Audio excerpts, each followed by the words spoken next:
in the coldest winter medieval England had ever known, when even the Thames froze solid enough to bear the weight of market stalls. A young girl named Aelith kept vigil by her brother's bedside, watching frost creep across the inside of their chamber walls like fingers of death reaching for the children who slept within. Good evening, dear listener.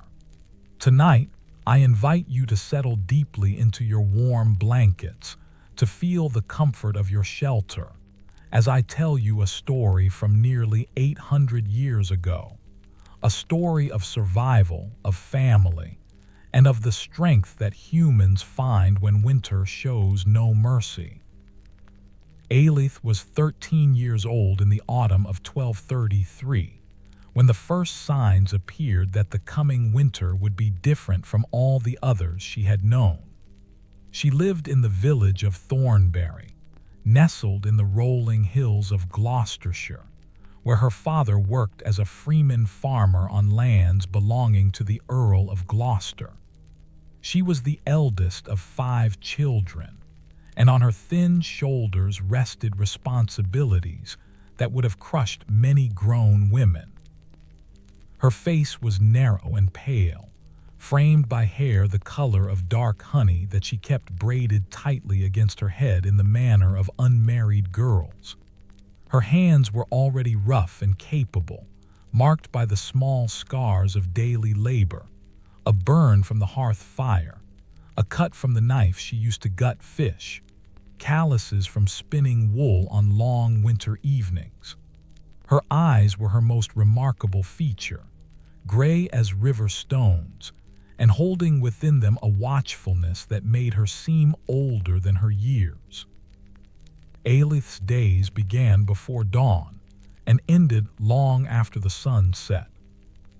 She rose when her mother, Agnes, stirred the fire back to life, coaxing reluctant flames from the banked coals that had smoldered through the night.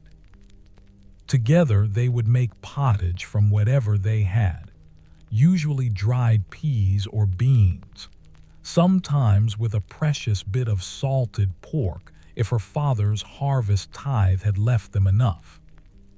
The younger children, Edmund, who was 9, the twins Alice and Beatrice, who were 7, and little Thomas, who had just turned 4, would wake to the smell of that thin gruel, and Aelith would help them dress, checking that their worn tunics had no new tears, that their leg wrappings were secure against the cold.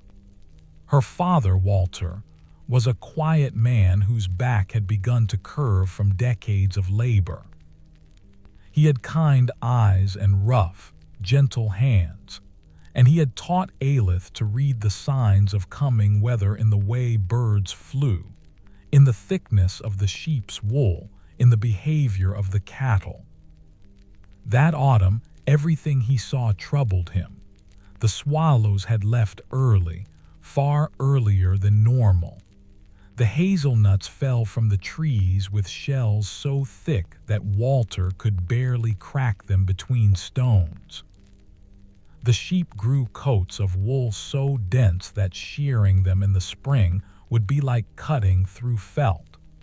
Even the mice had moved into the house earlier than usual, and in greater numbers, as if fleeing something they sensed in the air itself. It will be a hard winter, Walter had said one evening in October, sitting by the fire with his wife. Aelith, spinning wool in the corner, had heard the worry in his voice. The hardest I've seen, perhaps. We must prepare. And they had tried. Oh, how they had tried.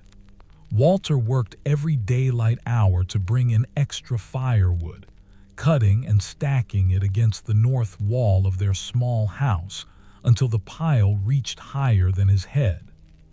Agnes had dried every herb from her garden, every mushroom she could find in the forest, every apple and pear from their 2 precious trees. They had salted down a pig, a luxury bought with coins saved over 2 years, and stored it in their small cellar beneath the floor. Aelith and her mother had worked until their fingers bled, spinning and weaving wool to make extra blankets, patching and repatching the children's clothing, stuffing straw into every crack they could find in the walls of their wattle and daub house. But nothing they did could have prepared them for what came. The first snow fell on the Feast of All Saints, the 1st of November. This alone was unusual. Snow rarely came so early. But what made Walter's face go pale was not just the timing, but the nature of the snow itself. It fell in thick, heavy flakes that seemed to suck the warmth from the air, and it did not melt. By morning, the village was buried under a blanket of white deeper than any could remember at that time of year, and it did not stop. For 3 days the snow fell continuously, until the paths between houses disappeared entirely, and each family became an island unto itself. Aelith watched through the small, oiled-cloth window as the world outside transformed into something alien and hostile. The familiar oak tree in their yard became a ghostly shape, its branches bowing under impossible weight.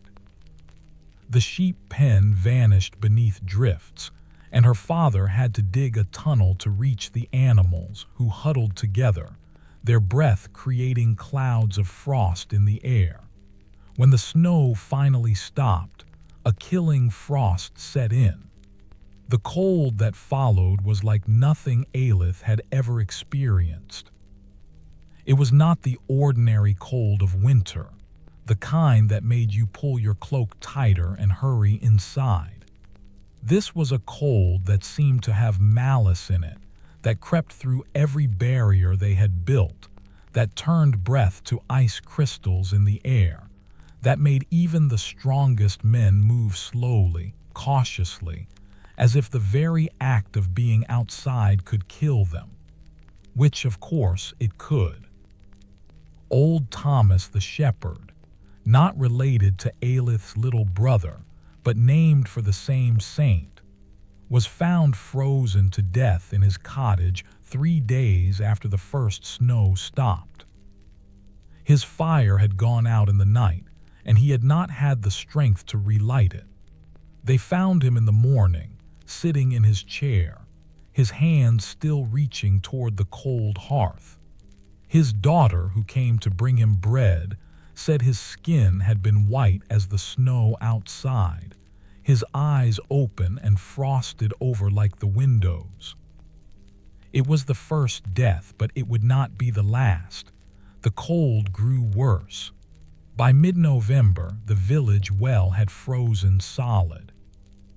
Men took turns with axes and hammers, breaking through ice that reformed overnight, thicker each time. The women would lower buckets into the narrow shaft they managed to keep open, drawing up water so cold it made their teeth ache to drink it. Aelith's hands would go numb carrying the precious buckets home, water sloshing over the sides and freezing into tiny crystal beads on her dress. Inside their house, despite the fire that Walter kept burning at all times, frost crept across the walls. Aelith would wake in the mornings to find ice crystals forming on the inside of the thatch above her head. The children slept in a pile, like puppies, sharing warmth beneath every blanket and hiding the family property. Still, she could hear their teeth chattering in the night. Food became a constant worry. The pottage pot hung over the fire from dawn until night, but the portions grew smaller as Agnes tried to stretch their stores. The salted pork, which they had planned to ration through the entire winter, was consumed faster than intended, because they all needed the strength it provided to fight the cold. The dried peas and beans went into the pot each morning, along with whatever else could be spared: a turnip, an onion, dried herbs to make it taste like something other than mere survival. Aelith learned to ignore the constant hollow feeling in her stomach. They all did. Hunger became a companion, always present, sometimes quiet, sometimes howling. The younger children cried less about it as the weeks passed, which worried Aelith more than their complaints ever had. She would save bits of her own portion and slip them to little Thomas when their mother wasn't looking, watching his thin face as he chewed slowly, making it last. December brought no relief. The second great snowfall came just before Christmas, another 3 days of relentless white descending from a sky the color of old iron. This time, the drifts reached the eaves of houses. Families had to dig their doors free from the inside, creating tunnels just to get outside. The livestock suffered terribly. Despite her father's best efforts, 2 of their sheep died, simply giving up in the face of a cold they were never meant to endure. Walter butchered them immediately before the meat could spoil, though in such cold, spoiling seemed impossible. Everything froze, even things that should not freeze. Agnes found their stored apples one morning, every single one frozen solid as stones. She wept as she held them, these apples she had so carefully wrapped and packed in straw, now ruined. But Walter took one, thawed it by the fire, and ate it anyway. "Still food," he said quietly. "Still keeping us alive." The village church became a gathering place on Sundays, not for worship alone, but for survival. Father Benedict, the village priest, was a young man who had come to Thornbury only 2 years before. He had been educated at an abbey and spoke Latin and French as well as English. But that winter, his learning mattered less than his determination to keep his flock alive. He organized the able-bodied men to check on every household, to share firewood with those who were running low, to pool resources where possible. It was at church, on the Sunday before Christmas, that Aelith first heard the stories from other villages. Travelers were rare in such weather, but a merchant had made his way through from Bristol with news that chilled hearts more than the frost outside. In the city, he said, people were freezing to death in the streets. The Thames had frozen solid in London, something that happened rarely, but not unheard of. But the merchant spoke of birds falling frozen from the sky, of cattle dying standing up in their fields, of entire families found dead in their homes, huddled together for warmth that never came. The old ones say there has never been a winter like this, the merchant told Father Benedict, and the priest shared this with his congregation. Not in living memory, not in their father's memory, not in their grandfather's memory. Aelith felt her mother's hand find hers in the dim church, squeezing tightly. Around them, the village families pressed close together, their breath creating clouds of frost even inside the sanctuary. The church's thick stone walls kept out the wind, but did nothing to stop the cold. Father Benedict's voice, usually so clear and strong, had become rough from the cold air, and he had to pause frequently to cough. "We must help one another," he said, his young face grave. "We must share what we have. We must watch over the weak, the elderly, the very young. This is how we will survive together. But even together, survival was not guaranteed. The week after Christmas, Edmund fell ill. Aelith's brother, usually so sturdy and energetic, woke one morning with a cough that sounded like tearing cloth. His face was flushed with fever and his eyes were too bright. Agnes made him a bed by the fire, the warmest spot in the house, and fed him what little they could spare, warm broth, precious honey mixed with hot water, herbs that were supposed to help with chest sickness. Aelith sat with him for hours, holding his hot hand in her cold one, telling him stories to distract him from his coughing. She told him about spring, about the time when the sun would warm the earth again and flowers would bloom. She described the taste of fresh strawberries, the feeling of grass beneath bare feet, the sound of birdsong in the morning. Edmund would smile weakly and ask for more, and she would spin tales of summer abundance that seemed as distant and impossible as tales of dragons or enchanted castles. The twins, Alice and Beatrice, tried to be quiet so Edmund could rest, but they were 7 years old and frightened, and their fear came out in whispers and tears. Aelith would gather them close, one on each side, and let them burrow into her thin frame. They were so small, so fragile. She could feel every bone in their bodies when she held them. Their faces had become pinched and pale, their eyes enormous in faces that seemed to be shrinking. Little Thomas, only 4 years old, had stopped asking questions. He had been a curious, chattering child before the winter came, always wanting to know why and how and when. But the cold and hunger had made him quiet. He sat for hours by the fire, staring into the flames, and the silence of him broke Aelith's heart more than any crying could have done. Her father spent his days doing whatever work he could find. He would dig out paths through the snow, repair damage to other families' homes where ice and wind had torn away thatch or damaged walls, help slaughter animals that were dying anyway so the meat wouldn't be wasted. He came home each evening exhausted, his face gray with cold and fatigue, but he always had a smile for his children, always found the strength to lift little Thomas onto his lap, always kissed his wife's worn cheek, and thanked her for the thin meal she had managed to prepare.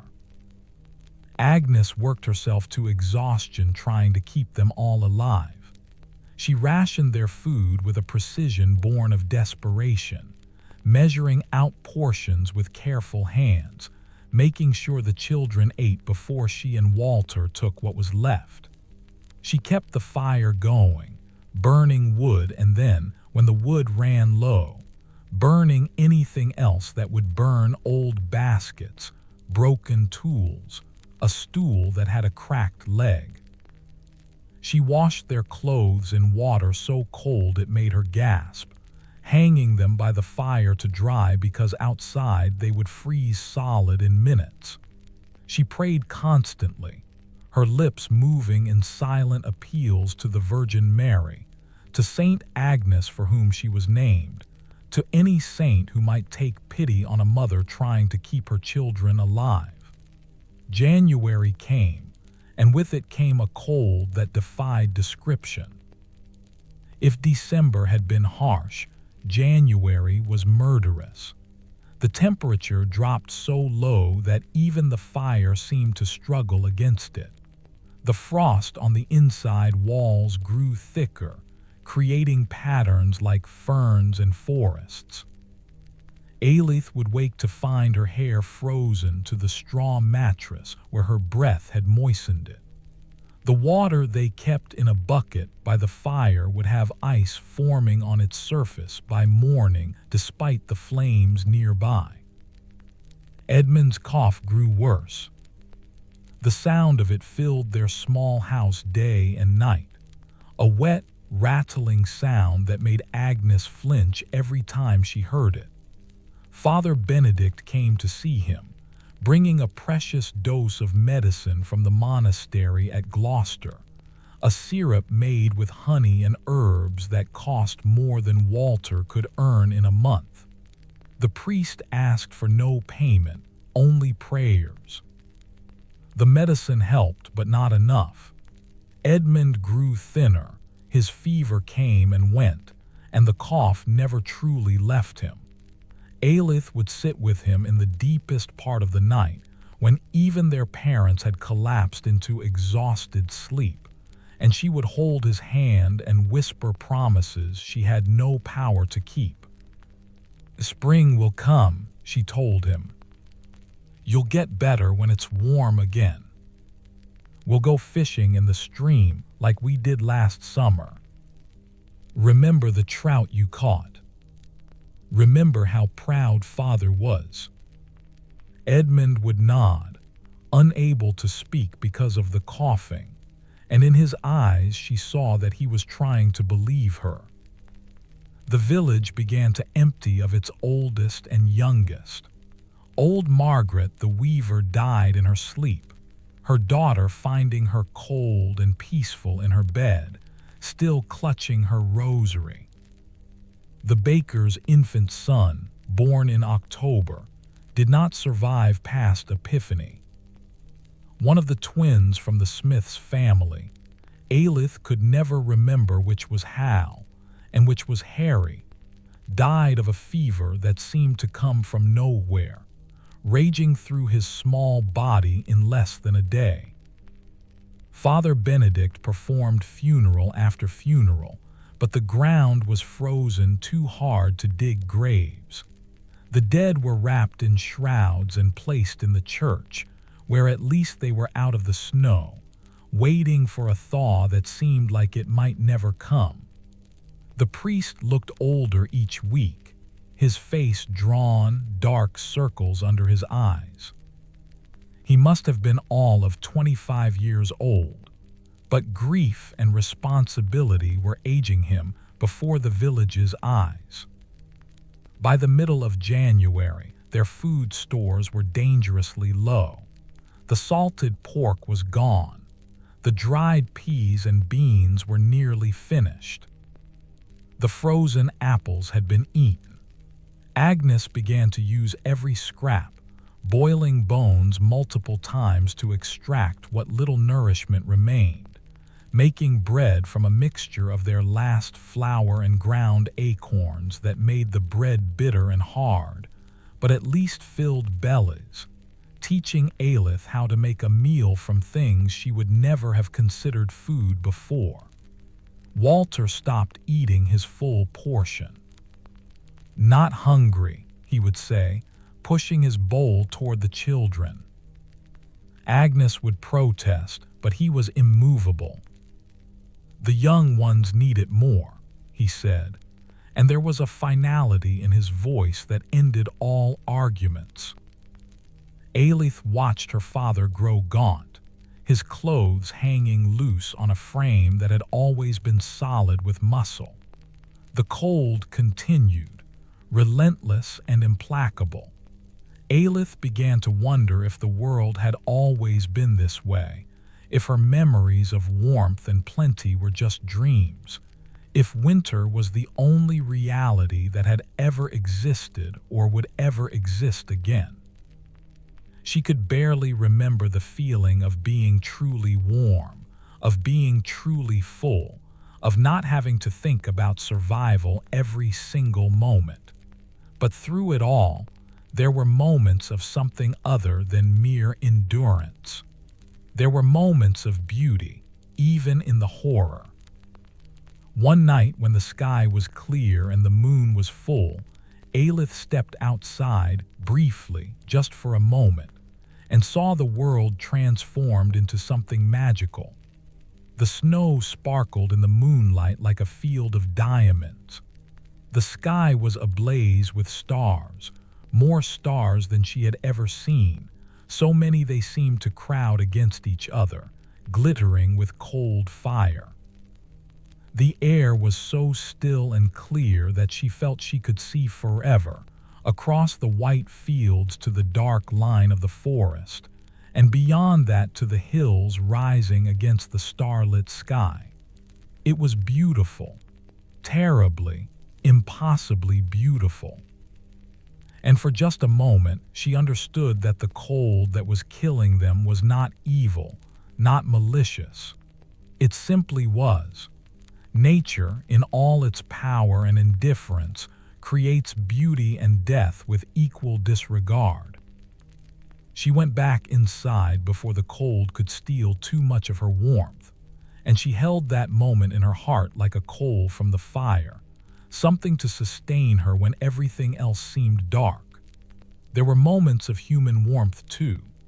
Father Benedict organized a gathering at the church in late January, asking each family to bring what they could: a handful of grain, a turnip, a piece of salt pork, and they made a communal meal, thin but shared by all.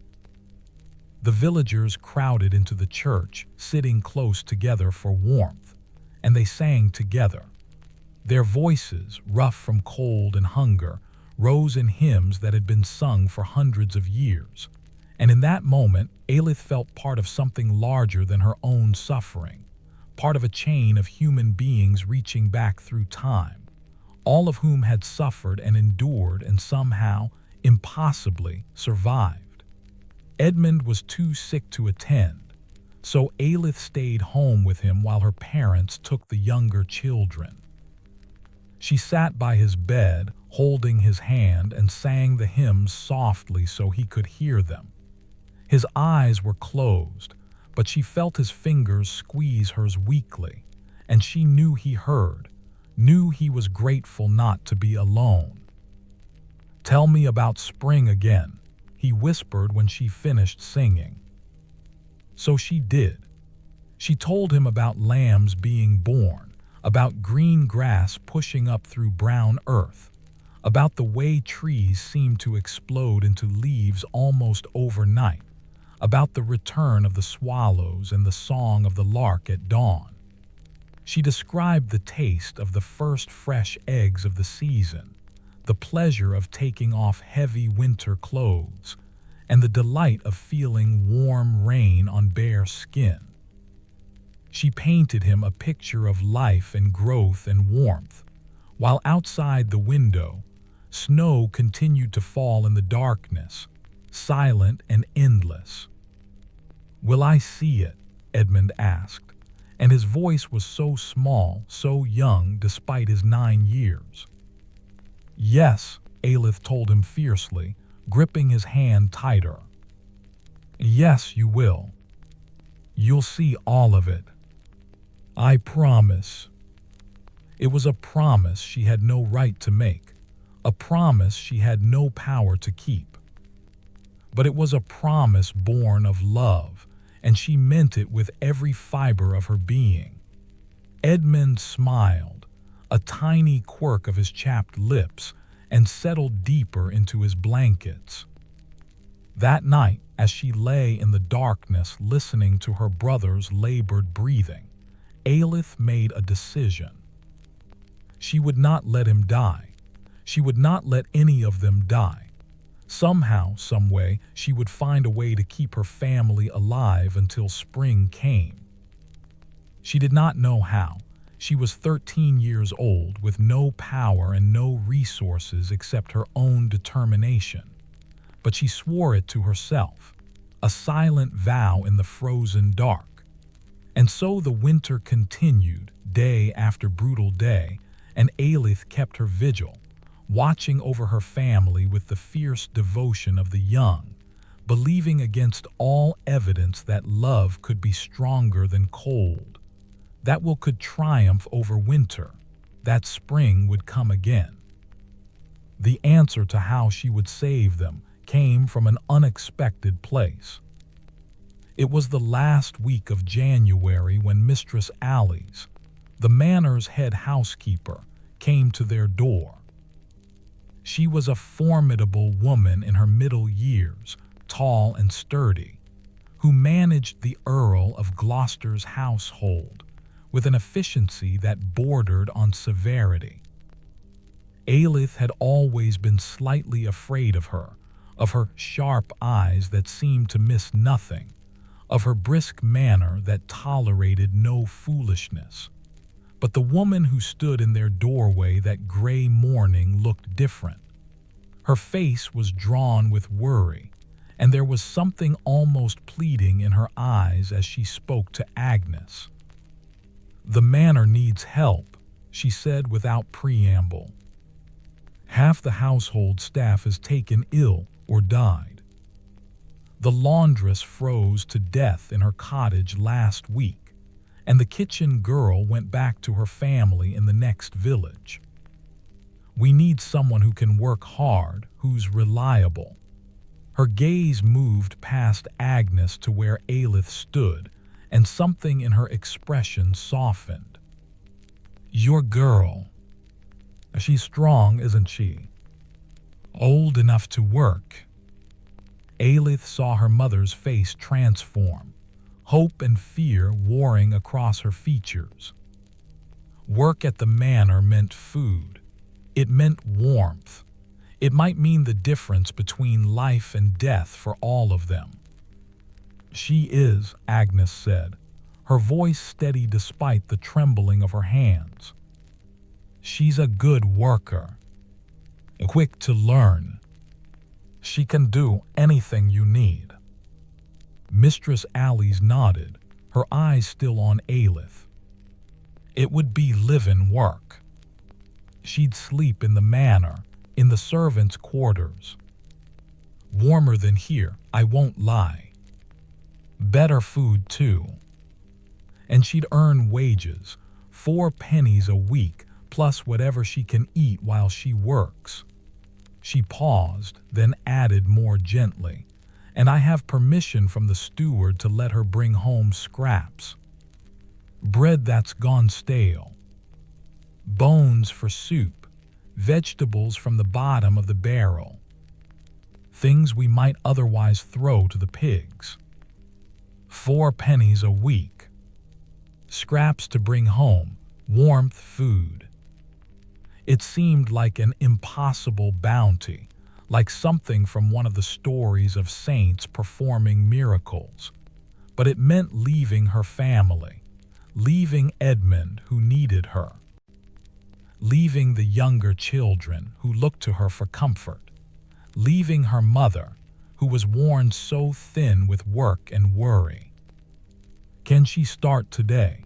Mistress Alice asked, and there was urgency in her voice.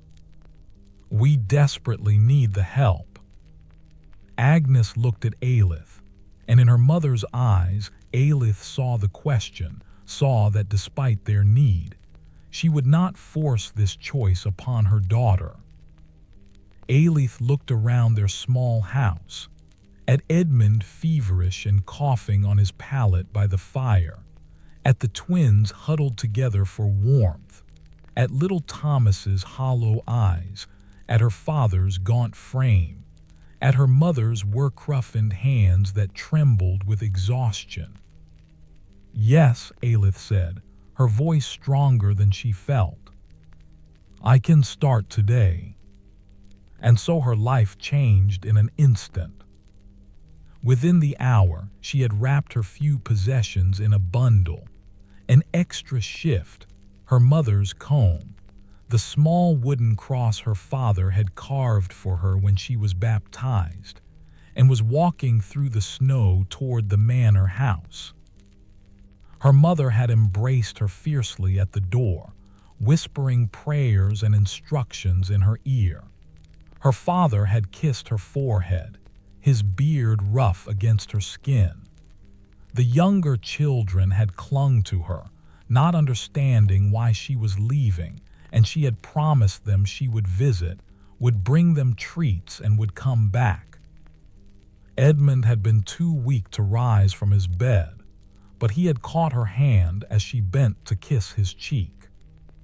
"Spring," he had whispered, and she had whispered back, "Spring. I promise." The manor house was only a mile from their cottage, but the walk through the deep snow took nearly an hour. Mistress Alice moved quickly despite the conditions, her long strides cutting a path that Aelith struggled to follow. By the time they reached the great house, Aelith was panting, her legs burning from the effort of pushing through drifts that sometimes reached her waist. But when they stepped through the servants' entrance, into the warmth of the manor's kitchen, Aelith thought she had walked into heaven. Heat rolled over her in waves from the enormous hearth that dominated one wall. A fire roared there, fed by logs as thick as her thigh, and the warmth of it made her skin prickle and tingle as feeling returned to her frozen flesh. The kitchen smelled of things she had almost forgotten: baking bread, roasting meat, herbs and spices, the yeasty scent of ale. Her mouth watered so intensely, it was almost painful. 3 other servants were working in the kitchen, an older woman stirring something in a massive pot over the fire, a boy about Edmund's age turning a spit where a joint of pork was roasting, and a girl perhaps a year or 2 older than Aelith kneading dough at a great wooden table. They all looked up as Mistress Alice entered, their faces showing varying degrees of curiosity and relief. "This is Aelith," Mistress Alice announced. "Walter's daughter from Thornberry Village. She'll be helping in the kitchen and with the laundry. Aelith, this is Marjorie who does the cooking, young Peter on the spit, and that's Joan at the bread. They'll show you what needs doing." She turned to Aelith and her voice softened fractionally. "You'll work hard here, girl, harder than you've ever worked. But you'll be fed and kept warm, and your family will benefit from your wages and what you can bring home." "Understood." "Yes, mistress," Aelith said, her voice barely above a whisper. She was staring at the pork on the spit, at the loaves of white bread, not the coarse brown stuff they ate at home, rising on the table at the vegetables heaped in baskets along the wall. So much food, so much warmth. She felt dizzy with it, overwhelmed. "Good," Mistress Alice said. "Marjorie, get her something to eat before she falls over. She looks half-starved. Then show her what needs doing." And with that, she swept out, leaving Aelith standing in the warm kitchen, hardly able to believe this was real. Marjorie, the cook, was a woman of perhaps 40 years with strong arms and a face that might have been pretty once but was now simply kind. She looked Aelith up and down, taking in her thin frame, her worn clothes, the way her eyes kept darting to the food. "Sit," she said, not unkindly, pointing to a stool by the fire. "Peter, cut her a slice of that bread. Joan, pour some of the soup. Poor mite, looks like the wind could blow her over." Aelith sat, and moments later found herself holding a wooden bowl filled with thick vegetable soup, real vegetables, carrots and turnips and onions swimming in a rich broth, and a slice of white bread still warm from the oven. She stared at it, this impossible abundance, and felt tears prick her eyes. "Go on then," Marjorie said more gently. "Eat. You'll need your strength for the work ahead." Aelith ate. She tried to eat slowly, tried to remember her manners, but the hunger was too great, too desperate. The soup was the most delicious thing she had ever tasted, the bread like clouds made solid. She ate until the bowl was empty and the bread was gone, and when Marjorie wordlessly refilled her bowl, she ate that too, more slowly this time, savoring every spoonful. "Better?" Marjorie asked, and Aelith nodded, unable to speak around the gratitude that threatened to choke her. Right then, the cook said briskly, "Let's show you what needs doing." The work doesn't stop just because we're short-handed, and the family still needs to be fed. And so Aelith learned the rhythm of life at the manor. She learned that there was an entire world of work she had never imagined, a hierarchy of tasks and responsibilities that kept the great house running. She learned that even in the midst of this terrible winter, the Earl's family ate 3 meals a day, that they had meat at every dinner, that they drank wine and ale and never knew what it was to go to bed hungry. She learned to scrub the great copper pots until they shone, to pluck fowl for roasting, to wash linens in water heated over the fire and hang them in the drying room where the warmth from the kitchen kept them from freezing. She learned to move quickly and quietly, to anticipate what would be needed, to keep her eyes down and her mouth shut when the family or their noble guests passed through. The work was indeed hard, harder than anything she had done at home. She was on her feet from before dawn until long after dark, her hands constantly in water or wrapped around heavy pots, her back aching from bending and lifting and carrying. But she was warm. She was fed. And twice a day, at the midday dinner and the evening supper, she sat with the other servants and ate food that would have seemed like a feast to her family. Thick pottage with meat in it, bread with butter, cheese, sometimes even a piece of fruit preserved from the autumn harvest. At night, she slept in a small room off the kitchen with Joan and 2 other maids. They had proper beds with straw mattresses and wool blankets, and though the room was not as warm as the kitchen, it was far warmer than her home. For the first few nights, Aelith lay awake, unable to believe her good fortune, feeling guilty for her comfort while her family shivered in their cold cottage. But Mistress Alice had kept her promise about the scraps. Every evening, Aelith was given a basket to take home, heels of bread that had gone hard, vegetable peelings and outer leaves, bones with meat still clinging to them, sometimes a bit of cheese that had begun to turn, once even a whole fish that had been prepared for the family's table but rejected because it was slightly less than fresh.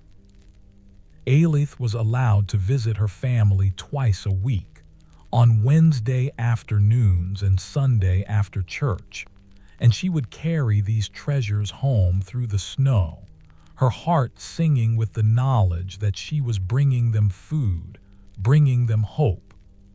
The first time she came home with her basket of scraps, her mother had wept. Agnes had clutched the hard bread and the meaty bones to her chest, and wept with such relief and gratitude that Aelith had wept too, and they had stood in the doorway holding each other, while the cold wind swirled around them. Edmund had smiled at her from his pallet by the fire, and though he was still thin and weak, there was something in his eyes that looked like hope. The younger children had crowded around her, touching her clean dress, for the manor maids were given clean clothing as part of their employment, and asking her questions about the great house, about the food, about whether she had seen the Earl himself. She had not seen the Earl, The Earl of Gloucester and his family lived in a part of the house that servants rarely entered except to clean or serve meals. But she had seen the steward, the chamberlain, the marshal of the horses, and all the various officials who managed the vast household. She had seen the luxury in which they lived, even in this terrible winter. The tapestries on the walls, the fur-lined cloaks, the silver plates and cups, the endless supply of firewood and candles. It was her father who asked the question she had been dreading. "And what do you hear of the winter? Or when it might end?" Aelith had to tell them what she had overheard the steward saying to Mistress Alice, that travelers from the north reported the cold was even worse there, that in Scotland entire villages had been buried in snow, that even the great abbeys and monasteries were running low on food, that no one knew when the cold would break, that some feared it might last until spring came late, or might not truly end until summer. She watched her father's face as she spoke, and saw the worry deepen in the lines around his eyes. But he only nodded and said, "Well then, we endure. That's what we do." Walter had used Aelith's first week's wages, 4 precious pennies, to buy more firewood from a neighbor who had a larger woodlot. It was expensive, far more than wood should cost, but the man knew that demand was high and supply limited. Still, the wood meant they could keep the fire burning, could keep Edmund warm, could heat water for washing and cooking. The scraps Aelith brought helped enormously. Agnes could make a soup from the bones that had real body to it, real nourishment. The hard bread could be soaked in water or milk and made into a pottage that filled their bellies. Even the vegetable peelings, usually thrown to pigs, became precious additions to their meals. But it was not enough. Aelith could see it in her family's faces each time she visited. They were all growing thinner despite the food she brought. The cold was relentless, and fighting it took energy, burning through whatever food they managed to eat. Edmund's cough had improved slightly with better nutrition, but he was still weak, still spending most of his days lying by the fire, his small chest rising and falling with labored breaths. The twins were quiet now, all the childish energy drained out of them. They sat together, always together, speaking in whispers, as if afraid to draw attention to themselves. Little Thomas had developed a habit of hoarding any food he was given, hiding bits of bread or turnip in his pockets or under his blanket, as if convinced that there might not be more. When Agnes found his little caches, she would gently explain that there would be more food tomorrow, that he did not need to hide it, but he would look at her with those enormous eyes, and she could see that he did not believe her. Back at the manor, Aelith worked with a desperate intensity, driven by the knowledge that every extra scrap she could gather, every extra penny she could earn, might mean the difference between life and death for her family. She volunteered for extra tasks, took on the dirtiest and hardest jobs, hoping that her diligence would be rewarded with larger baskets of scraps, perhaps even a bonus in her wages. Marjorie noticed.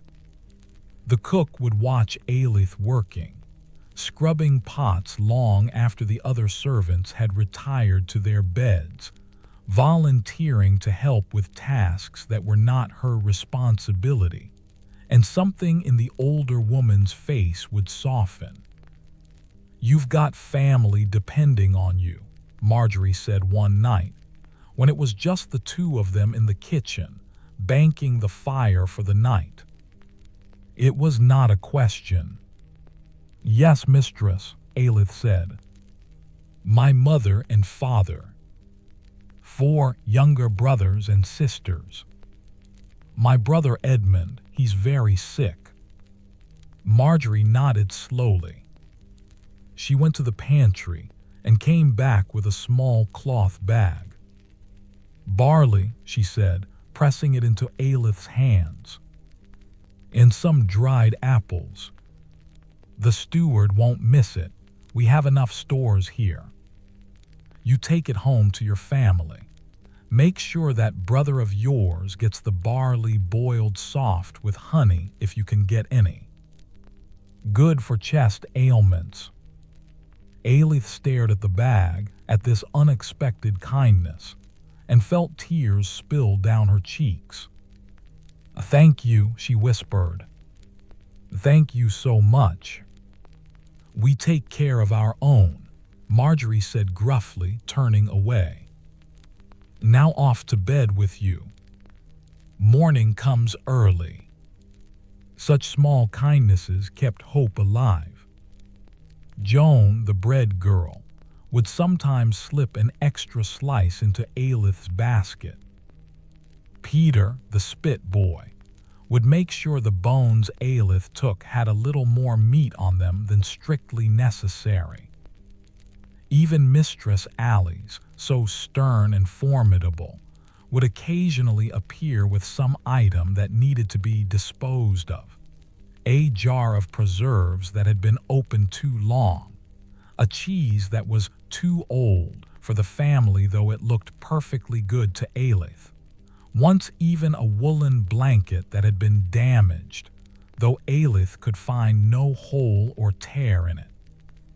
For your brother, Mistress Alice had said, her voice gruff. The sick one. Keep him warm. Aelith had carried that blanket home on her next visit, and when she wrapped it around Edmund, saw how his thin body relaxed into its warmth, she had wanted to go back to the manor and kiss Mistress Alice's hand in gratitude. The woman who had seemed so severe, so cold, had a heart after all. She was just hiding it, protecting it, the way everyone had to protect themselves in this terrible winter. February arrived, and with it came winds that howled around the manor house like living things. The snow had stopped falling. There was nowhere left for it to fall. The world was already buried, but the wind picked up what was already on the ground and flung it in blinding sheets that made it impossible to see more than a few feet. Aelith, making her Wednesday visit home, had to feel her way along the path, her hand trailing against the fence posts that her father and the other men had marked to keep travelers from getting lost. When she finally reached home, her face numb with cold, her clothes encrusted with ice, she found her family huddled together around a fire that was burning dangerously low. Her father looked up at her entrance, and in his eyes she saw something that terrified her: defeat. Not giving up, not yet, but the knowledge that they might have to. The woodpile is nearly gone, he said quietly, after the children had been distracted with the food Aelith had brought. I've burned everything I can burn. The old fence, the broken cart, the handles of tools we don't need. I've tried to buy more wood, but no one will sell. Everyone needs what they have for themselves. Aelith felt something cold settle in her chest, colder even than the wind outside.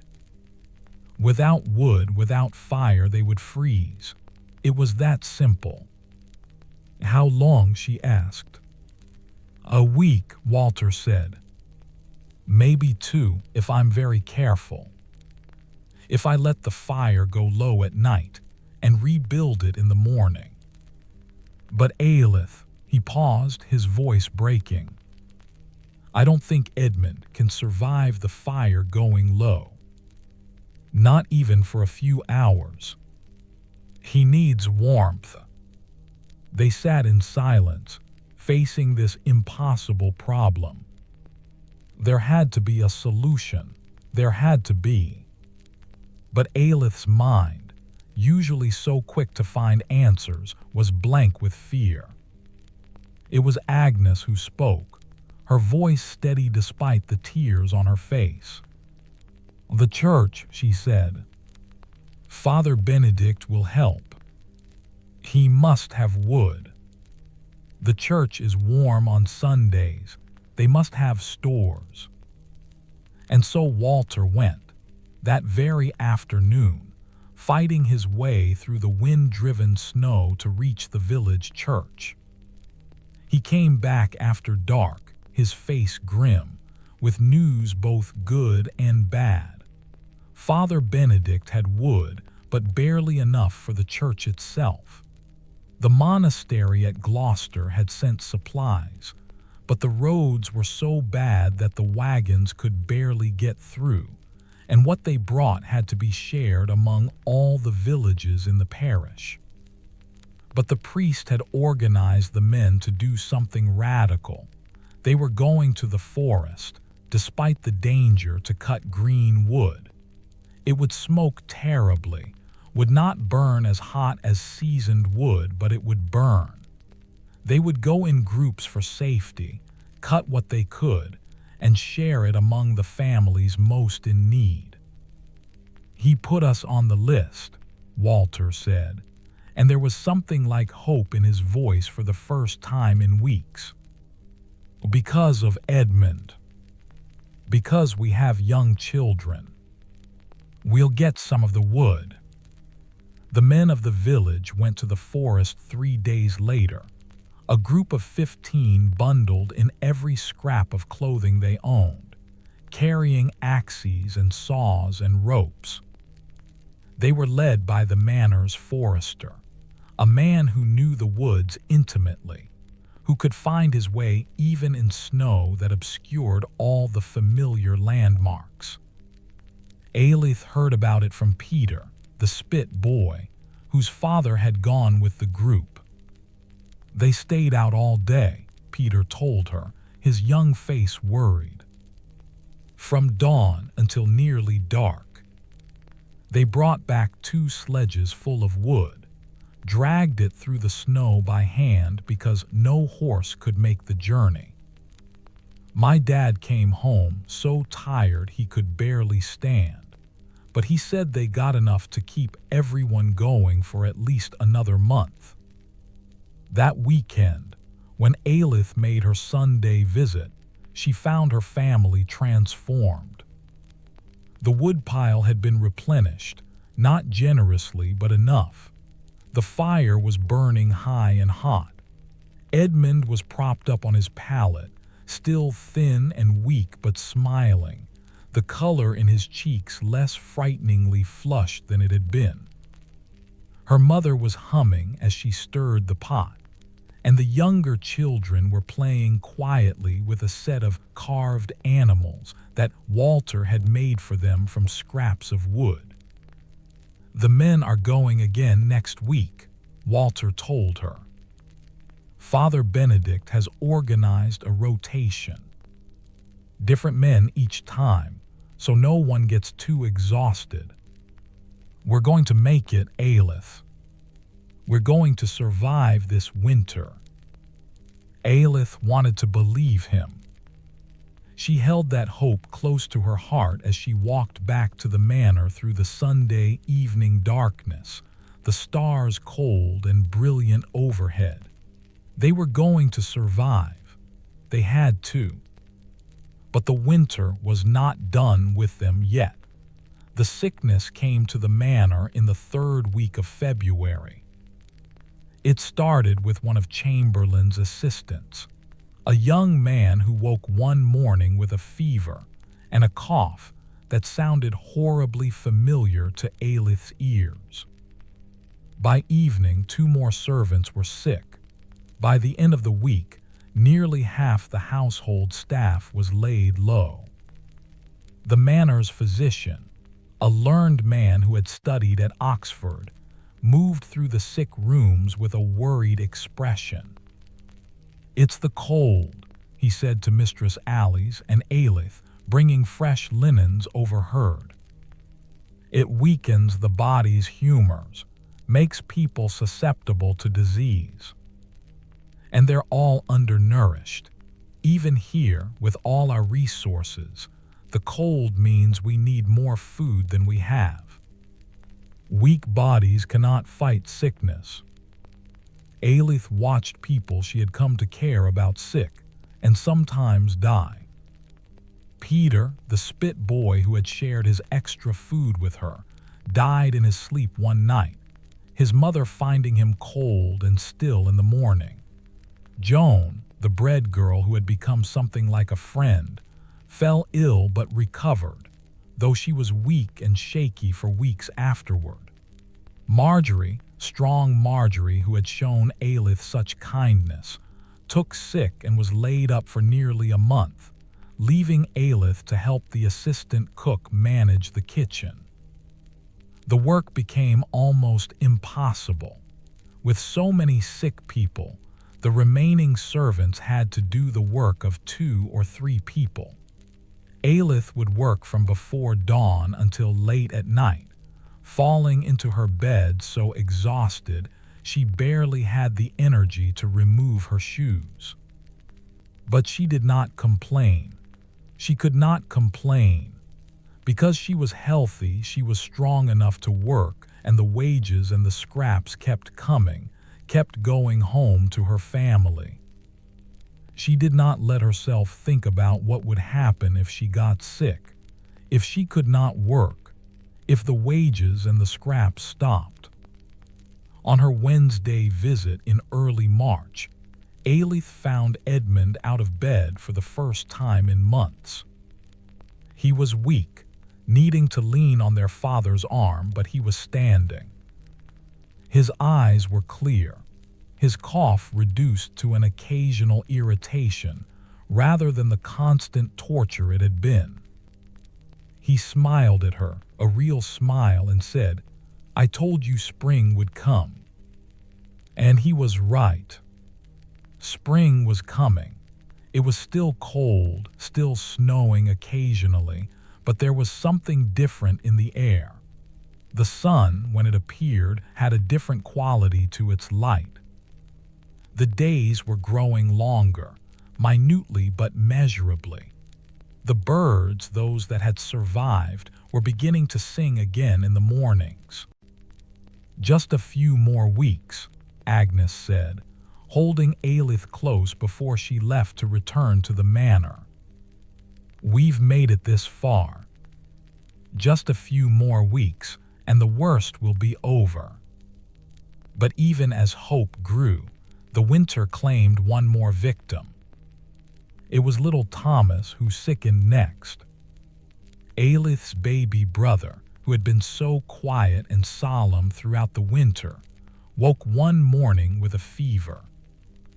Agnes dosed him with every remedy she knew, kept him warm by the fire, fed him the best of what they had. Walter sent for Father Benedict, who came and prayed over the child, anointing him with holy oil. Edmund, still weak himself, sat by his little brother's side, holding his hand and singing to him the way Aelith had sung to Edmund. Aelith, receiving word of Thomas's illness at the manor, begged Mistress Alice for permission to go home. The housekeeper looked at her for a long moment, then nodded. "Go," she said. "Family comes first." "But Aelith," she paused. "Sometimes God calls the little ones home, no matter what we do. Be prepared for that." Aelith ran home through the snow, her heart hammering with fear. Thomas could not die. Not now, not when they were so close to surviving. Not her sweet little brother who had been so brave, so quiet, who had tried so hard to be good and not complain even when he was hungry and cold. She arrived to find her family gathered around Thomas's pallet. He was so small, so fragile, burning with fever. His eyes were closed, his breathing rapid and shallow. Agnes was weeping silently, her tears falling on Thomas's small hand that she clutched in both of hers. Walter knelt beside them, his lips moving in constant prayer. The twins sat huddled together, their identical faces stricken with grief. Edmund, tears streaming down his too thin face, was stroking Thomas's hair with trembling fingers. Alith fell to her knees beside them, taking Thomas's other hand in hers. It was so small, this hand like a baby bird's claw, hot and dry with fever. "Thomas," she whispered. "Thomas, it's Alith. I'm here. You have to fight. Spring is coming. Remember the stories I told you. About the warm sun and the green grass and the flowers. It's all waiting for you. You just have to hold on a little longer." For a moment, Thomas's eyes fluttered open. Those enormous eyes, blue as a summer sky, focused on her face. His lips moved, trying to form words. Alith leaned closer. "What is it, sweetheart? What do you want to say?" "Cold," Thomas whispered. "So cold." And then he was gone. Just like that, between one breath and the next, he slipped away from them. The fever left his small body, and with it went his life, and he was simply gone, leaving behind only a shell that looked like him but was no longer him, would never be him again. Agnes's scream of grief was a sound that Alith would hear in her nightmares for the rest of her life. It was a sound no mother should ever have to make, a sound of something breaking that could never be wholly repaired. Walter gathered his wife into his arms, holding her as she shook with sobs, his own tears falling silently into her hair. The twins wrapped themselves around each other, wailing. Edmund sat frozen, staring at his little brother's still face, his own face blank with shock.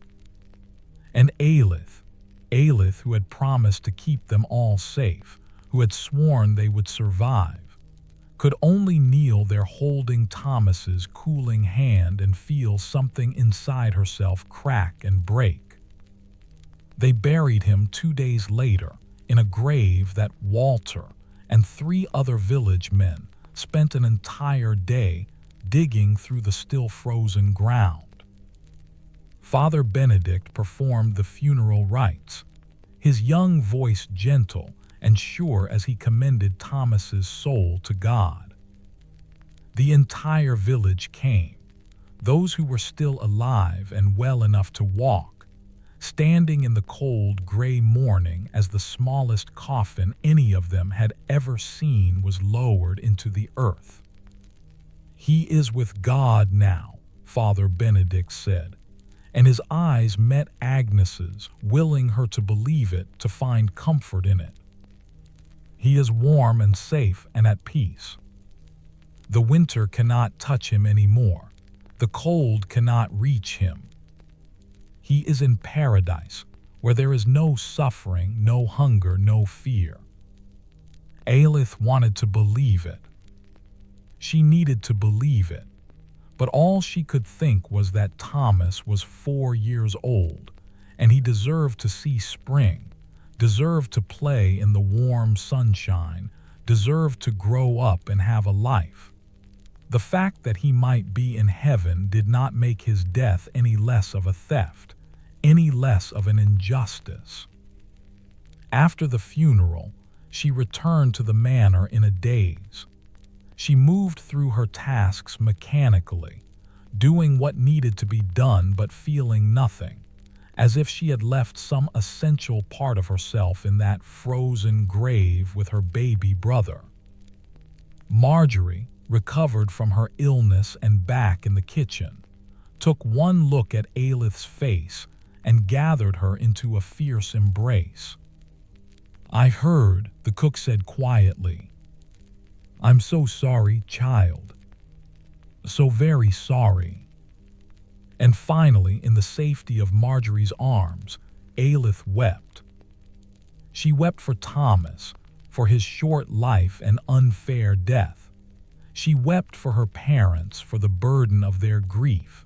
She wept for her surviving siblings, for the fear they must feel knowing that death had come so close.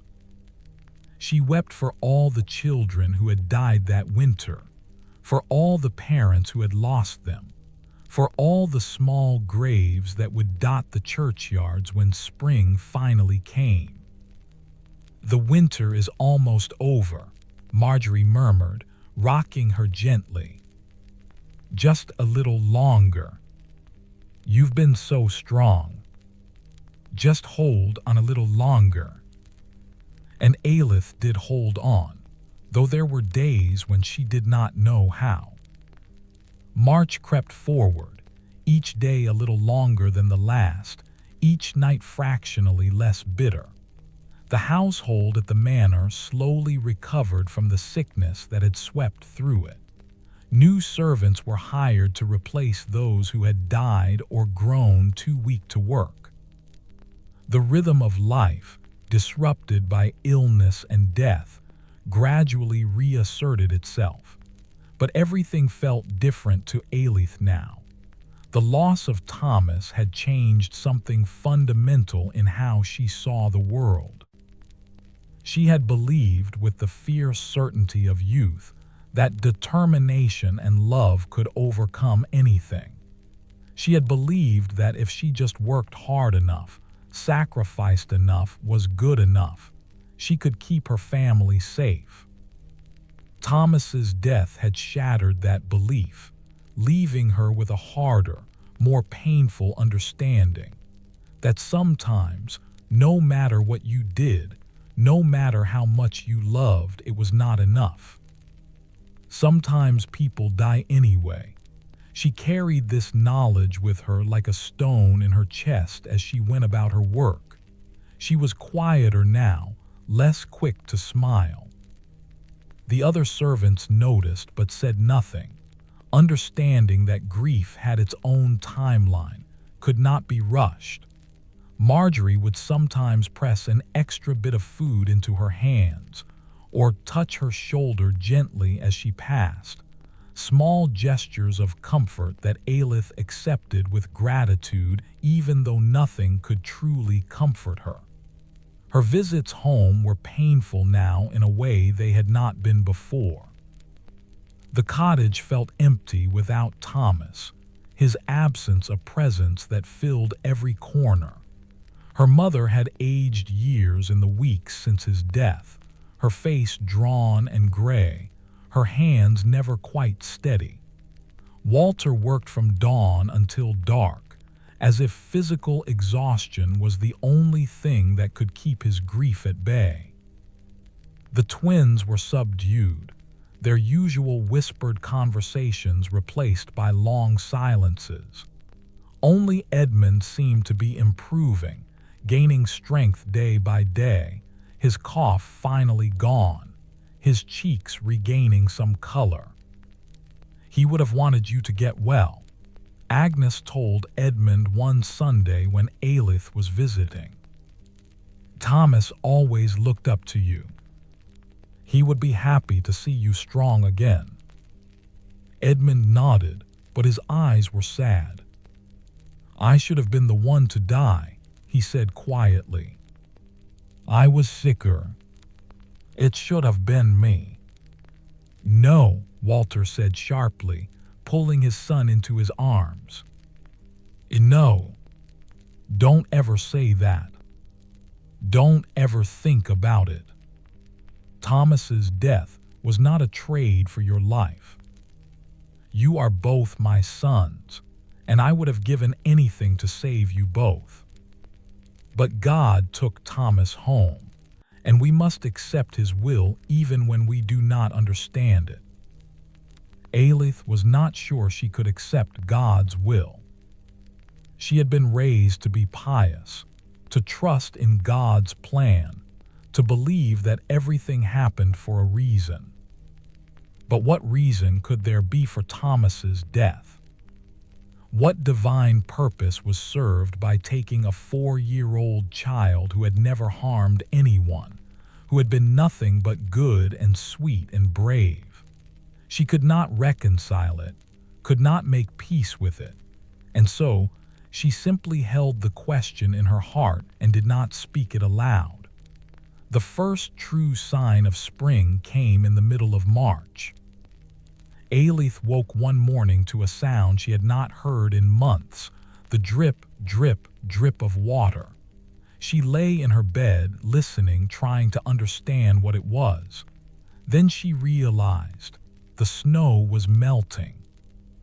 The icicles that had hung from the eaves for so long were melting, water running off the roof in steady streams. She got up and went to the window, pressing her face against the thick glass. Outside, the world was still white, still buried in snow, but the quality of the light was different. The sun, rising over the horizon, had warmth in it, real warmth. She could see water glistening on the roofs of the outbuildings, could see patches of brown earth beginning to appear where the snow had melted away. Spring. It was really coming. After all these months of cold and darkness and death, spring was finally, truly coming. By the end of March, the thaw was undeniable. The snow retreated day by day, revealing a world that had been hidden for months. The fields emerged, brown and sodden. The roads became rivers of mud so deep that carts often became stuck and had to be dug out. The river, frozen solid since November, began to break up, great sheets of ice cracking and groaning, tumbling downstream in a chaos of white and gray. With the thaw came both relief and horror. Relief because the terrible cold was ending, because soon they would be able to plant crops, because livestock could be turned out to pasture again, because life could begin to return to something resembling normal. Horror because the melting snow revealed what the winter had hidden. Bodies were found, travelers who had gotten lost in snowstorms and frozen to death, sometimes just yards from shelter. Animals that had wandered away from their herds and died alone in the drifts. Old men and women who had left their homes for some reason and never made it back. The village spent weeks finding the dead, giving them proper burials, saying prayers over frozen corpses that had to be thawed before they could be prepared for the grave. Father Benedict worked himself to exhaustion, performing funeral after funeral.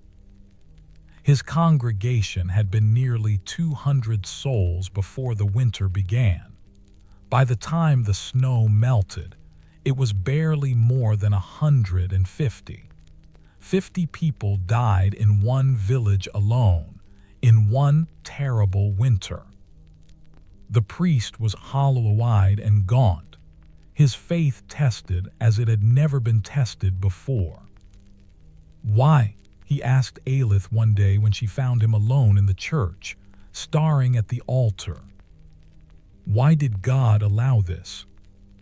What sin had we committed that deserved such punishment? Alith had no answer for him. She was 13 years old, and she had seen too much death, lost too much, to have easy answers about God's purposes. All she could say was, "I don't know, Father. But we survived. Some of us survived." "Yes," he said, and there was something bleak in his voice. "Some of us survived. And now we have to find a way to live with what we've lost." April brought warmth, real warmth, and with it came the frantic work of spring. Fields had to be plowed and planted, livestock had to be tended, buildings had to be repaired where winter storms had damaged them. Everyone who could work did work, from dawn until long after dark, trying to make up for the months of winter when nothing could be done. Aelith continued her work at the manor, but the urgency had changed. They were no longer fighting for immediate survival. They were now fighting to ensure there would be food for the next winter, to rebuild what had been lost, to restore some semblance of normal life. The scraps she brought home were still valuable, but they were supplements now rather than the difference between life and death. Edmund had recovered enough to help their father in the fields. He was still thin, still tired easily, but he was alive and growing stronger every day. Aelith would watch him working alongside Walter, and her heart would swell with gratitude and grief in equal measure. Gratitude that he had survived, grief that Thomas had not. The twins, Alice and Beatrice, slowly came back to themselves as the weather warmed. They began to whisper and giggle again, to play games, to be children again instead of small, frightened creatures huddling for warmth. But they were different too, more serious than they had been before the winter, as if something had been taken from them that they would never quite get back. Agnes planted a garden, working the soil with methodical intensity, her face set in lines of grim determination. She planted vegetables, herbs, and flowers. When Aelith asked about the flowers, an extravagance they could hardly afford, her mother's eyes filled with tears. "For Thomas," she said quietly, "he loved flowers. Don't you remember? He would bring me dandelions and think they were the most beautiful things in the world. These flowers are for him." And so they bloomed through the spring and summer, roses and daisies and lavender, a living memorial to a child who had not lived to see them. The village slowly recovered. New families moved in to take over the farms and cottages that had been left empty by death. Weddings were held, young people eager to start families, to replace the population that had been lost, to affirm life in the face of so much death. Bobbies were born, their cries a sound of hope and renewal. Father Benedict married 2 couples in May, 3 more in June. At each wedding, he spoke of new beginnings, of God's promise of spring after winter, of hope after suffering. And people believed him, or tried to. They needed to believe that there was meaning in what they had endured, that they had not suffered and lost so much for nothing. Aelith turned 14 in July. It felt strange to mark the passage of time, to realize that she had been 13 when the winter began and was now 14, as if years had passed instead of months. She felt decades older than she had been, worn and weathered by what she had experienced. Mistress Alice called her into her office one warm summer morning. The housekeeper looked at her with those sharp eyes that saw everything, and for a moment Aelith felt afraid. Had she done something wrong? Was she being dismissed? "You've done good work," Mistress Allie said without preamble. Very good work. Through the winter, through the sickness, you never faltered. You worked harder than servants twice your age. Thank you, mistress, Aelith said cautiously, still unsure where this was leading. I'm raising your wages, the housekeeper continued. To 6 pennies a week. And I'm making you head kitchen maid, working directly under Marjorie. It's a position of responsibility. You'll have 2 girls working under you. Are you ready for that? Aelith stared at her, hardly able to believe what she was hearing. 6 pennies a week, that was half again what she had been earning. And a promotion, a real position with authority. It was more than she had ever dreamed of. Yes, mistress, she said, her voice stronger now. I'm ready. I won't let you down. I know you won't, Mistress Allie said, and there was something almost like warmth in her voice. You're a good girl, Aelith. You've been through hell this winter, but you didn't break. That's rare. That's valuable. That evening, when Aelith told her family the news, Walter pulled her into a fierce embrace. I'm so proud of you, he whispered against her hair. So very proud. Agnes wept, but they were tears of joy this time, tears of gratitude. The extra money would make such a difference. They could rebuild their flock of sheep, buy better seed for planting, repair the cottage properly, maybe even save something for lean times ahead. Because there would be lean times. They all knew that now. The winter of 1234 had taught them that nature was not kind, that survival could not be taken for granted, that disaster could strike without warning. But it had also taught them that they were stronger than they had known, that they could endure things they had never imagined enduring, that love and determination and community could carry them through even the darkest times. Summer passed in a blur of work and growth and healing.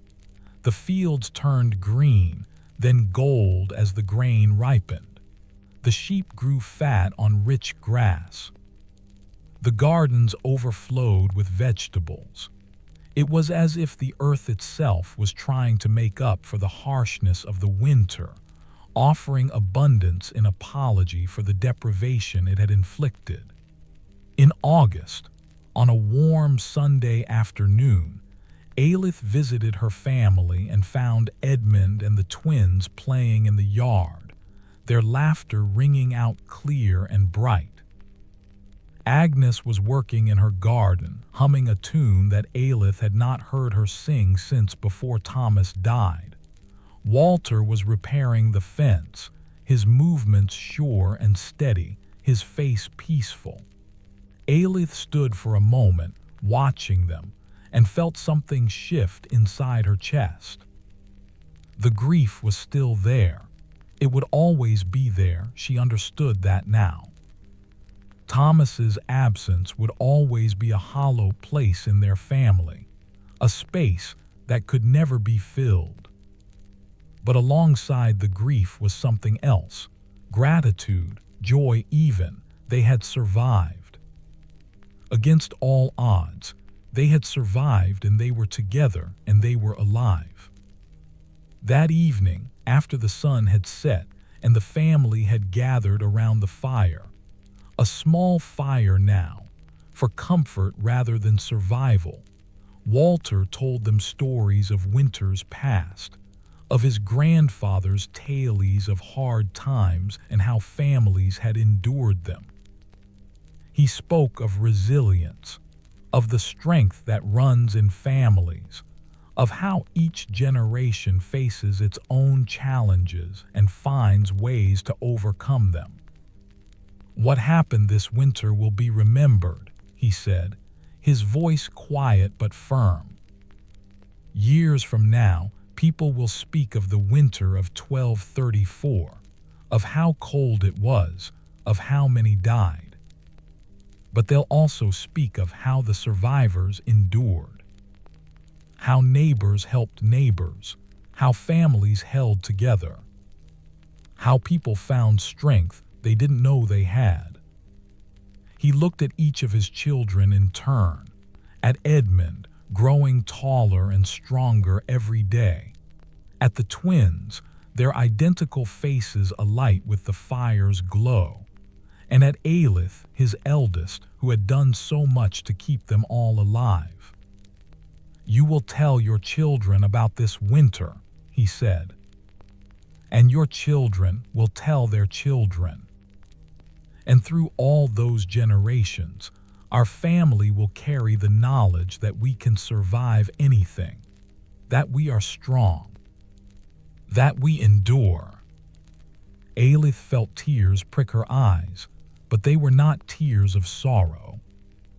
They were tears of understanding, of acceptance, of a kind of fierce pride. They had faced something terrible and they had not broken. They had lost Thomas, and that loss would always hurt, but his short life had not been meaningless. He had been loved, deeply loved, and that love had given them strength even in their grief. Tell us about Thomas, Edmund said quietly. Tell us stories about him, so we'll always remember. And so they did.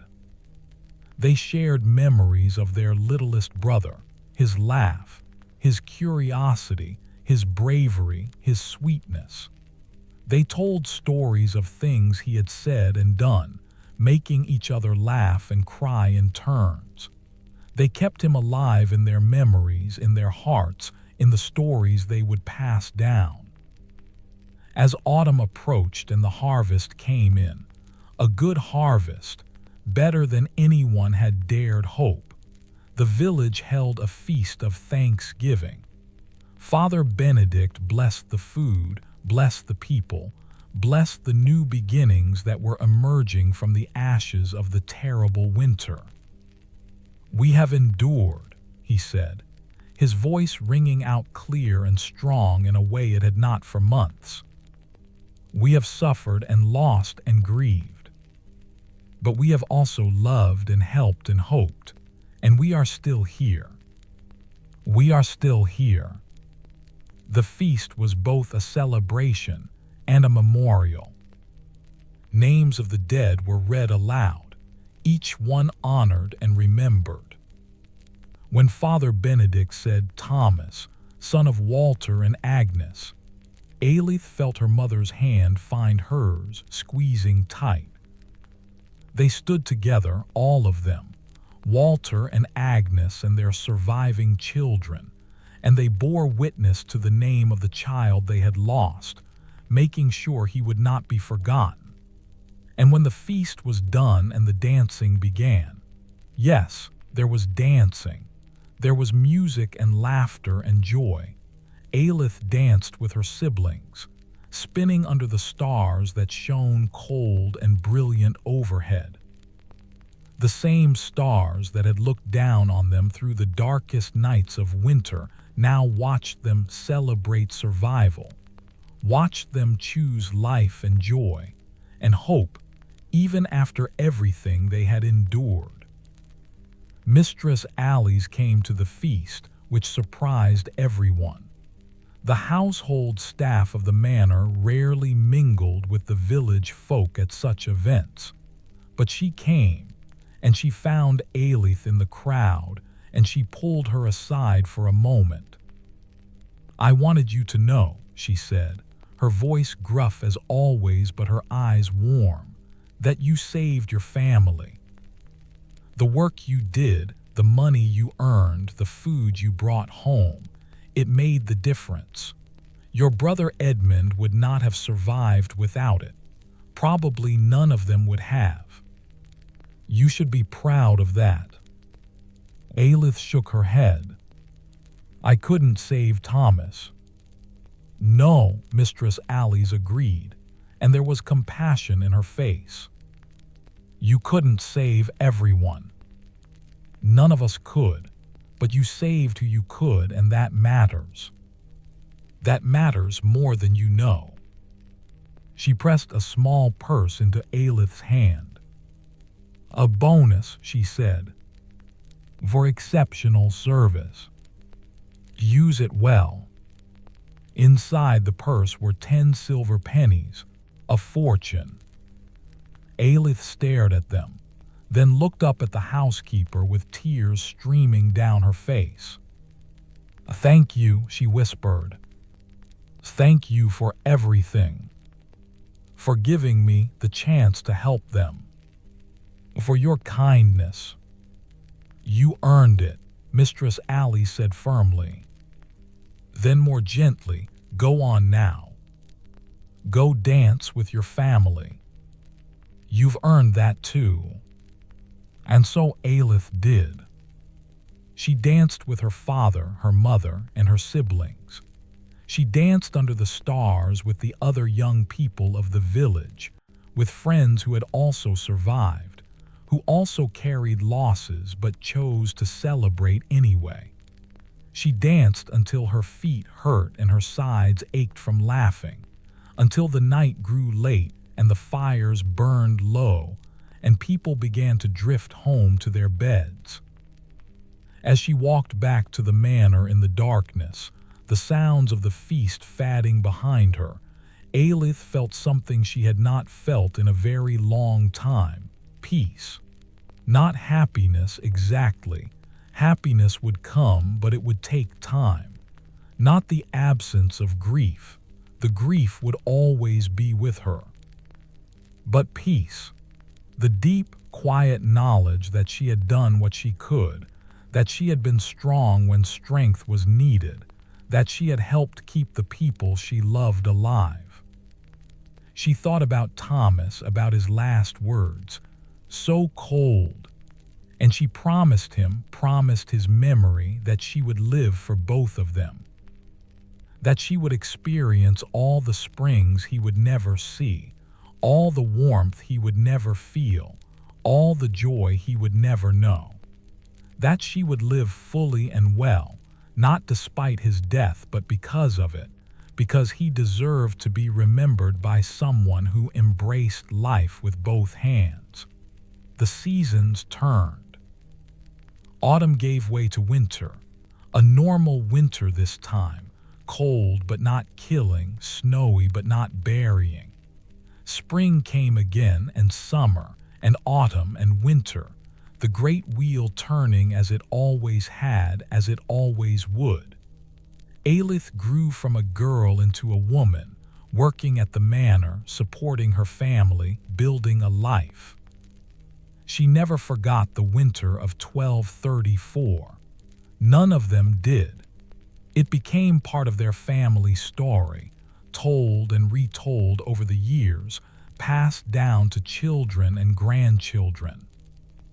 The winter when Aelith was 13 and her family almost died. The winter when little Thomas froze despite everything they did to save him. The winter when people learned what they were made of, what they could endure, what they could survive. Years later, when Aelith was a grown woman with children of her own, she would tell them the story. She would describe the cold, the hunger, the fear, the loss. But she would also tell them about the kindness of Marjorie and Mistress Alice, about the courage of Father Benedict, about the strength of her parents, about the love that had sustained them all. She would make sure they understood that even in the darkest times, even when winter seemed endless, spring would come again. And she would tell them about Thomas, keeping his memory alive through the generations. Thomas, who was 4 years old, who loved flowers, who was brave and quiet and good. Thomas, who died too young but was loved beyond measure. Thomas would always be 4 years old in their memories, forever a small boy sitting by the fire, forever a reminder of what they had lost and what they had survived. Remember, she would tell her children, that we are strong, that our family has faced terrible things and endured, that when winter comes, and winter always comes, we hold on to each other, we help each other, and we survive. That's what we do. We endure, we survive. And then, when spring comes again, we live. And the children would listen, wide-eyed, to stories of a winter so cold that children froze in their beds, a winter when death walked through every village, a winter that tested the limits of human endurance. They would listen and learn and carry those stories forward, a testament to the strength of the human spirit, to the power of love, to the certainty that even the longest winter must eventually end. Because spring always comes, always. No matter how dark the winter, no matter how deep the cold, no matter how great the loss, spring comes, bringing warmth and light and the promise of new life. And those who have survived winter, truly survived it, not just lived through it but been forged by it, carry that knowledge in their bones, a kind of strength that nothing can break. Alith lived a long life, married a good man, raised strong children, watched her parents grow old and her siblings build families of their own. Edmund became a farmer like their father, working the same land, telling his own children about the winter when he was 9 years old and almost died, when his sister saved his life by working at the manor and bringing home scraps of food. The twins married brothers from the next village and remained close all their lives, always together as they had been since birth. Walter and Agnes lived to see their grandchildren, and though Agnes never fully recovered from the loss of Thomas, she found joy in the children who lived, in the family that grew and thrived despite everything, and in the garden that Agnes tended until she was too old to kneel in the dirt anymore. Flowers bloomed every year, roses and daisies and lavender, a memorial to a small boy who loved flowers, who was taken too soon, who was never forgotten. When Alith died, an old woman surrounded by children and grandchildren and great-grandchildren, her last words were about that winter. "We survived," she whispered, her aged hand clutching her eldest granddaughter's fingers. "Tell them we survived. Tell them winter passes. Tell them spring always comes." And they did tell it. The story was passed down through the generations, changing slightly with each telling but keeping its essential truth, that in the winter of 1234, when children froze in their beds and death seemed certain, one family endured. They endured through love, through sacrifice, through the strength they found in each other. They lost one of their own, and that loss marked them forever. But they survived, and their survival was a kind of victory, a defiance of the cold and the dark and the death that had tried to claim them all. The winter of 1234 passed into history, into legend, into story. But the truth of it, the cold reality of suffering and loss, the fierce beauty of human endurance, the certainty that spring will come, that truth lived on, carried in the hearts of those who survived and those who descended from them. A reminder for all time that winter is not forever, that love is stronger than death, that the human spirit, tested and scarred and battered, will find a way to endure. And And somewhere in the eternal spring of paradise, a small boy who loved flowers runs through fields of endless bloom, warm and safe and at peace, waiting for the day when his family will join him and they will all be together again, beyond the reach of winter, beyond the reach of cold, in a place where there is only light and warmth and love that never ends. The story of the winter of 1234 is complete. Though it was told as fiction, it was built on historical truth. The winter of 1230-31234 was indeed one of the coldest in medieval European history, and thousands died from the cold and its consequences. This story honors their memory and the memories of all who have endured hardship and loss, yet found the strength to continue, to survive, to live. Epilogue: The Chronicle. In the year 1289, 55 years after the terrible winter, a monk named Brother Aldwin sat in the scriptorium of Gloucester Abbey, carefully copying records into the monastery's great chronicle. He was an old man now, his hands gnarled with age, but his penmanship remained steady and sure. The afternoon light slanted through the high windows, illuminating the page before him in shades of gold. He had been compiling accounts of significant events in the region's history, and today he had reached the winter of 1230-31234. Various documents lay before him: parish records, manor accounts, letters from bishops and abbots. The numbers told their own grim story: deaths, crop failures, livestock losses, villages reduced by a third or even half their population. But Brother Aldwin was not content with merely recording numbers. He believed that history was made not by statistics but by people, by individual lives lived and lost. And so, when a woman came to the abbey seeking to make a donation in memory of her mother, he took the time to listen to her story. Her name was Margaret, and she was perhaps 40 years old, prosperous-looking in a well-made wool dress and clean linen wimple. She had come with her daughter, a girl of about 15 who watched everything with intelligent gray eyes that reminded Brother Aldwin of someone, though he could not quite place who. "My mother recently passed," Margaret explained, her voice composed but sad.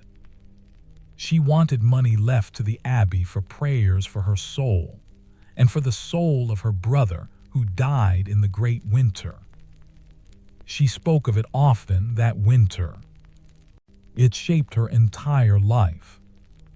Brother Aldwin set down his quill. "Tell me," he said gently. "Tell me about your mother and that winter.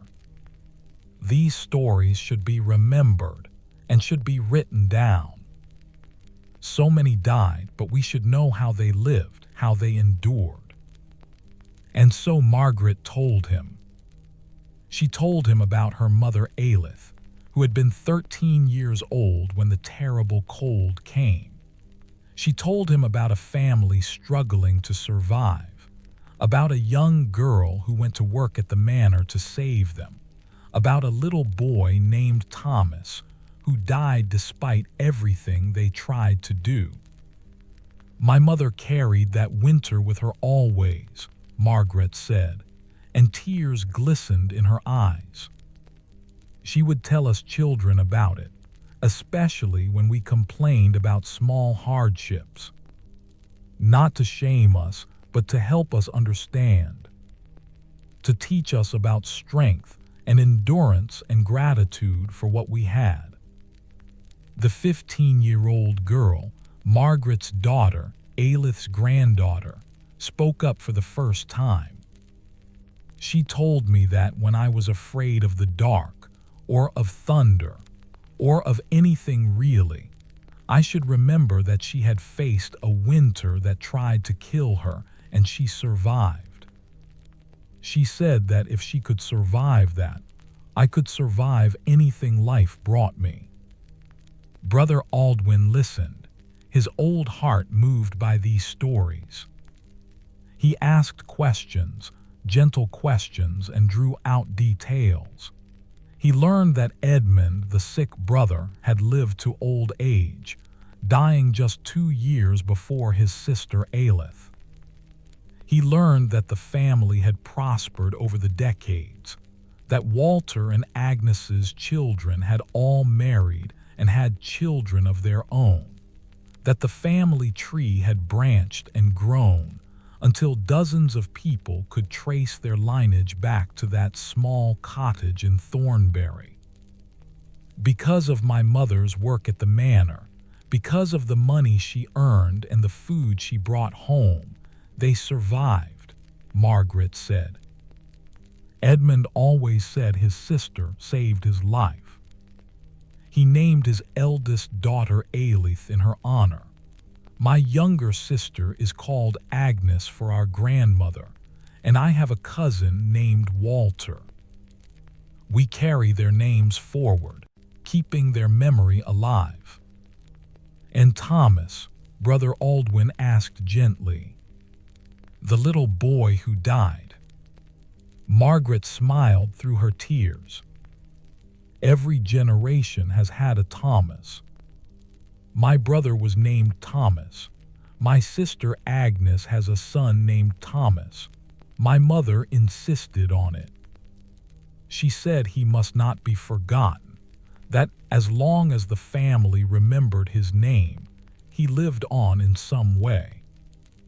The girl beside her nodded. And every spring we plant flowers. Roses and lavender especially. Grandmother said those were for her brother Thomas, who loved flowers. It's a tradition now. Even those of us who never knew him, we plant flowers for Thomas every spring. Brother Aldwin felt something tighten in his throat. This was what he wanted to capture in his chronicle. Not just the fact that people died, but that they were remembered, that they mattered, that their lives and deaths meant something to those who came after. Would you permit me, he asked slowly, to write your mother's story in the chronicle? To record it so that in years to come, people will know what happened in that winter, not just in numbers but in lives. I would not use your family's real names if you prefer, but the story, the truth of it, should be preserved. Margaret looked at her daughter, and something passed between them, a moment of silent communication, of shared understanding. Then they both nodded. Yes, Margaret said. Yes, write it down. My mother would have liked that. She always said the story should be told and should be remembered. Not to dwell on suffering, but to honor those who endured it and those who didn't survive. And so Brother Aldwin wrote. Over the next several days, he carefully composed an account of the winter of 1230-31234, weaving together the official records with the personal story Margaret had shared. He wrote of the unprecedented cold, of the deaths and suffering, of the village of Thornbury and the families who lived there. He wrote of a girl named Aelith and her brother Thomas, giving them different names in his account, but keeping the truth of their story intact. When he was finished, he showed it to Margaret, who read it with tears streaming down her face. Yes, she said. Yes, that's true. That's how it was. Thank you, brother, for recording this, for making sure they're remembered. Brother Aldwin carefully blotted the ink. then added one final note at the end of the account. Let this record stand as testament to the strength of ordinary people in extraordinary times. In the winter of 1233-1234, many died, but many also survived through courage, love, and determination. Those who lived carried the memory of that winter forward, teaching their children and grandchildren about endurance and hope. May God grant rest to the souls of those who perished, and may He bless the descendants of those who survived. Let the reader remember, winter passes, spring comes, and the human spirit endures. Written this 15th day of September, in the year of our Lord 1289, by Aldwin, monk of Gloucester. Margaret left the abbey that day with her daughter, carrying with her the knowledge that her mother's story and Thomas's memory had been preserved in a chronicle that might last for centuries. The donation she made was generous, enough to ensure that prayers would be said for Aelith and Thomas and all the family members who had passed for many years to come. Brother Aldwin returned to his work, but he found himself thinking often about the story he had recorded. It had affected him deeply. This tale of a girl barely older than a child taking on adult responsibilities to save her family, of a little boy who died despite everyone's best efforts, of people finding strength they didn't know they possessed. He began to notice other stories, other accounts of survival and loss from that terrible winter. An old woman in the town who still flinched at the sight of heavy snow. A merchant who hoarded food compulsively, unable to shake the fear of starvation even though decades had passed. A farmer who planted twice as much grain as he needed every year just to be sure. The winter had marked an entire generation and had changed them in ways both visible and invisible. And their children and grandchildren carried those changes forward, shaped by stories they had heard, lessons they had learned, fears and strengths inherited from parents who had endured. One day, a young monk came to Brother Aldwin with a question about the chronicle he was copying. "Brother," the young man said, pointing to the account of the winter of 1234, "why did you include so much detail about this one family? Surely there were many families, many stories. Why preserve this particular one?"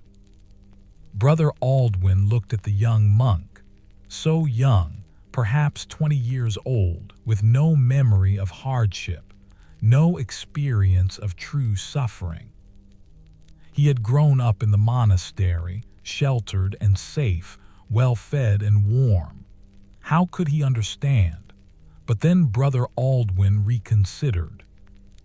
Perhaps that was exactly why the story needed to be preserved, so that people who had never known such hardship, who lived in times of relative peace and plenty, would remember that it had not always been so, that their ancestors had suffered and endured, that comfort and safety were blessings not to be taken for granted.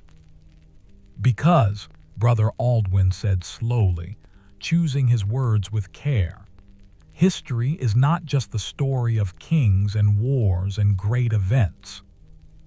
It is also the story of ordinary people living through extraordinary times.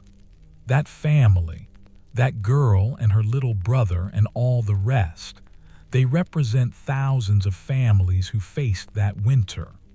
By telling one story in detail, we honor all the stories. We make the suffering real, not just a number in a ledger. The young monk frowned, thinking.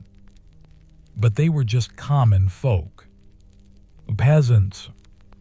Is their story truly important enough to preserve? Brother Aldwin felt a flash of anger, but he suppressed it. The boy was young, ignorant, speaking from a place of privilege he did not even recognize. Listen to me, Brother Thomas. He stopped, suddenly struck by the name. Brother Thomas, like the little boy in the story, like all the Thomases that family had named in memory of the child they lost. Brother Thomas, he began again more gently. Every person who has ever lived has been important to someone. That little boy who died, Thomas was his name. He was the center of his mother's world.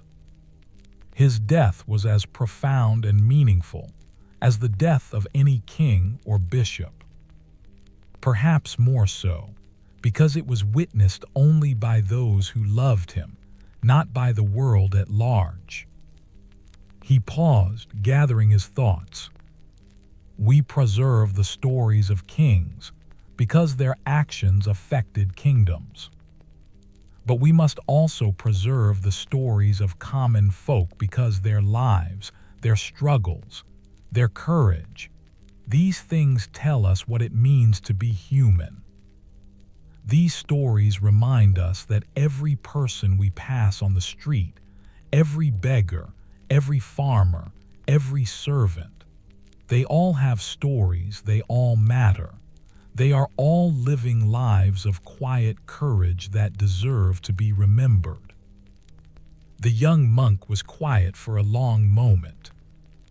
Then he said softly, I was named for my grandfather, who was named for his uncle, who died as a child. I never knew why the name was important to my family, but now I understand. I carry someone's memory forward, don't I? Someone who mattered to people, who mattered to me. Brother Aldwin smiled. Yes, he said. Yes, you do. And that is why we write these stories down. So that in 100 years, in 200 years, in 500 years, people will know that in the winter of 1234, a child named Thomas died, and he was loved, and he was remembered. That his life, however brief, meant something. Years passed. Brother Aldwin died and was buried in the Abbey Cemetery. His life's work, the chronicle, carefully preserved in the monastery's library. The pages he had written about the winter of 1234 remained, his careful script still legible, the story intact.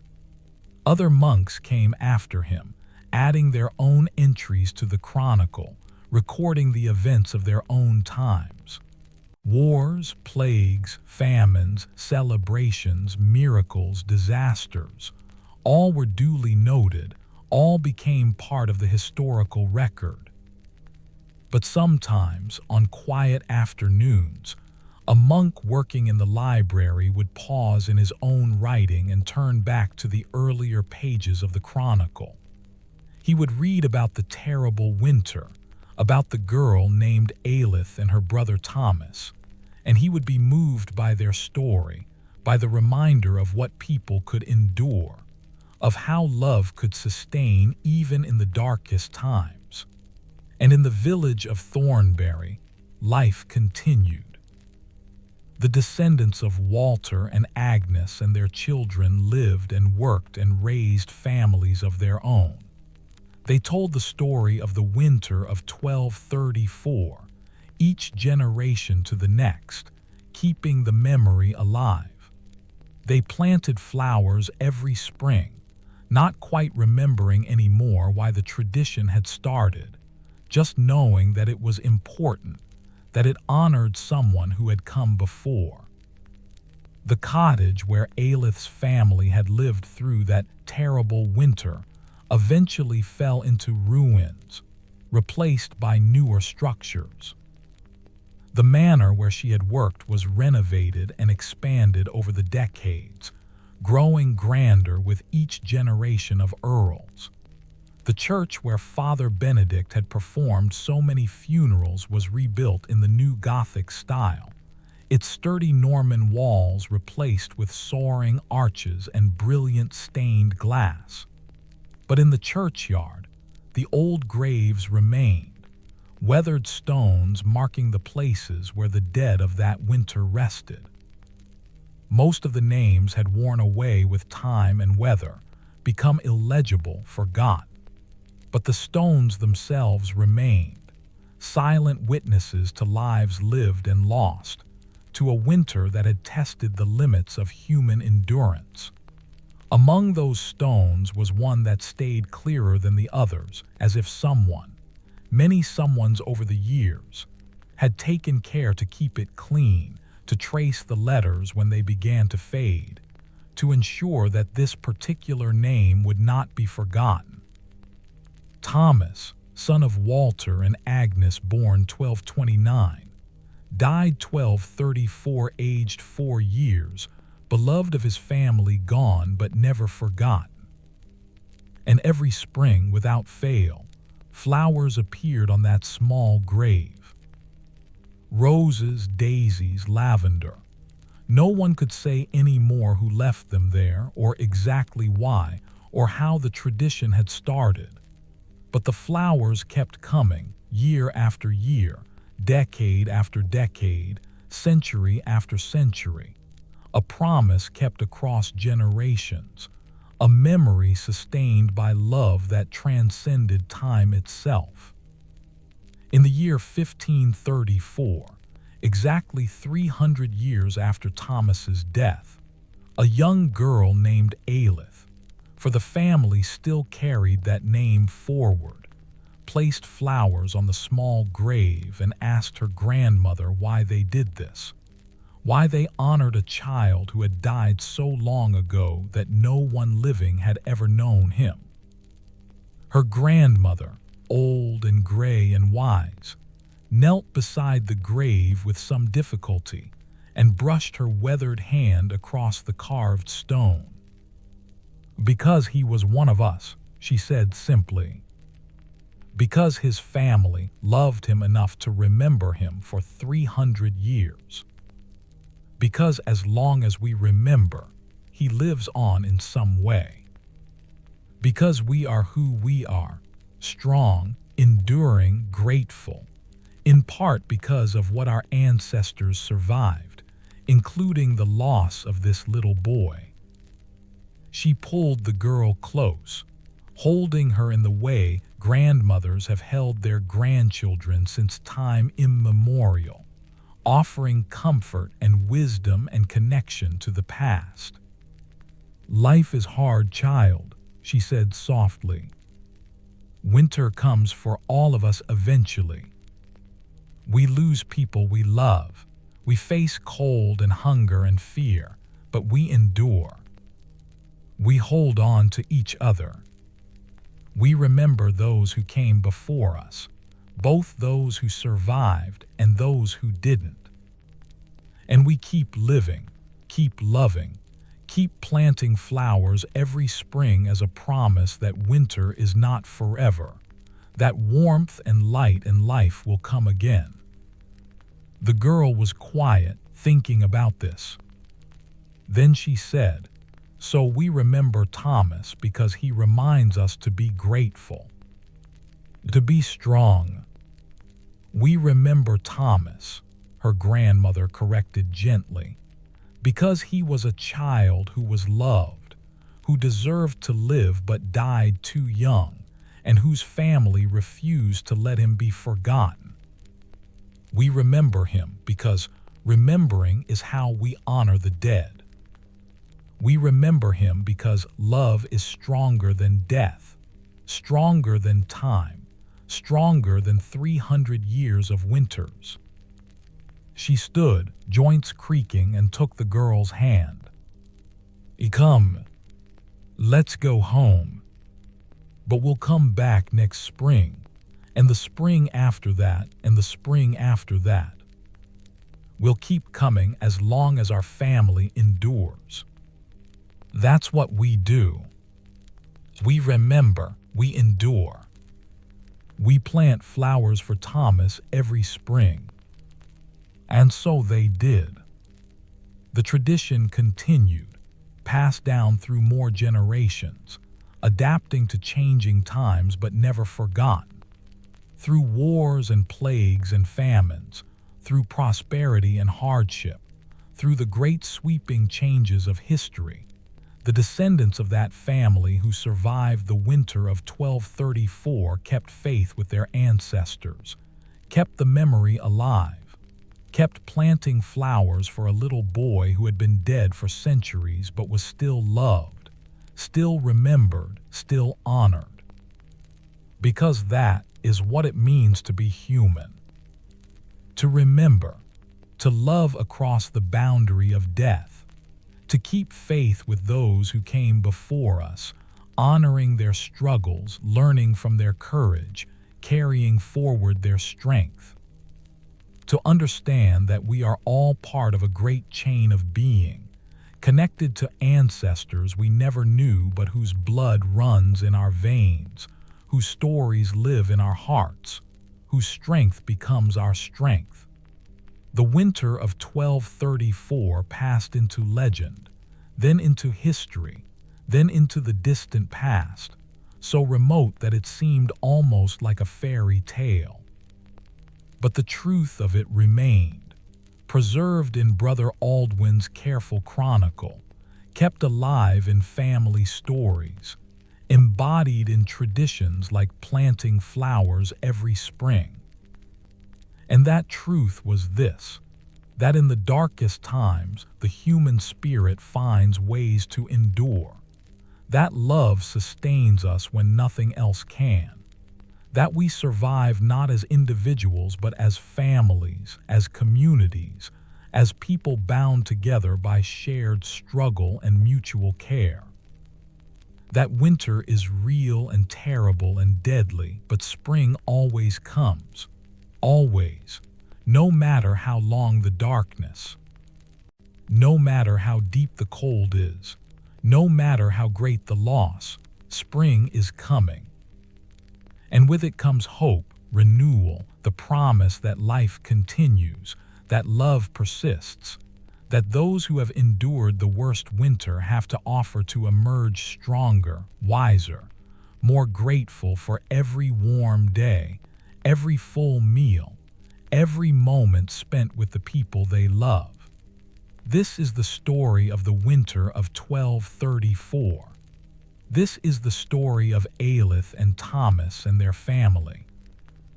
This is the story of all who have suffered and endured, all who have lost and remembered, all who have faced the darkness and chosen to believe in the light. This is the story of the human spirit, which cannot be broken, cannot be defeated, cannot be destroyed by any winter, no matter how cold. This is the story of hope. And it is true. In memory of all who died in the winter of 1233-1234, and in honor of all who survived to tell the tale. The end.